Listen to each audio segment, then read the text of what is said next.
আসসালামু আলাইকুম সবাইকে।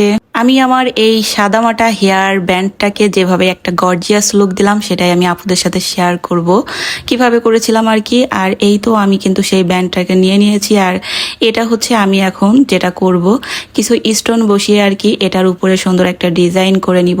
চিন্তা করছিলাম কি ধরনের ডিজাইন দিলে ভালো হয়, পরে আমি কিছু স্টোন নিয়েছি, তার সাথে লাগছে গাম। তো এখন যেটা করব আমি হচ্ছে এটার উপরে স্টোনগুলো এমনিতেই বসিয়ে দেখব যে কিরকম ডিজাইন করলে ভালো লাগবে, কারণ গাম দিয়ে বসানোর পরে ভালো না লাগলেও তো আর কিছু করা থাকবে না বা উঠানো সম্ভব হবে না, যেটার কারণে আমি গাম ছাড়াই আর কি হালকাভাবে দিয়ে দেখছিলাম, বসিয়ে দেখছিলাম যে দেখতে কেমন লাগে।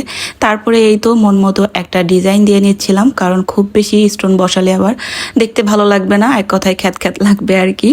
আর ব্যান্ডটা এমনিতেই আর কি মার্জিত ছিল, তো তার উপরে ভাবলাম হালকা পাতলা কিছু স্টোন বসালে দেখতে আর একটু ভালো লাগবে আর কি। আর এই ধরনের স্টোন কিন্তু এই ব্যান্ডটার সাথে দেখতে আরো বেশি ভালো লাগছিল। আর এই তো বসে বসে হচ্ছে আমি আস্তে আস্তে গাম দিয়ে স্টোনগুলো বসিয়ে নিয়েছি, ছোট্ট একটা ডিজাইন করে নিয়েছি, সাইডে আর কি বড় একটা ফুল দিয়ে দিয়েছি। আর দুই সাইডে হচ্ছে একটা একটা করে পাথর বসিয়ে দিয়েছি, যেটার কারণে দেখতে বেশ ভালো লাগছিল আর কি।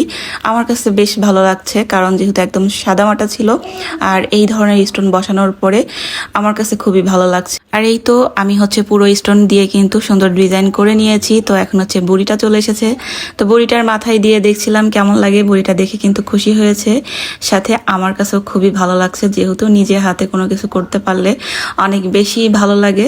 তো মাথায় কিন্তু নেওয়ার পরেও অনেকটা ভালো লাগছে।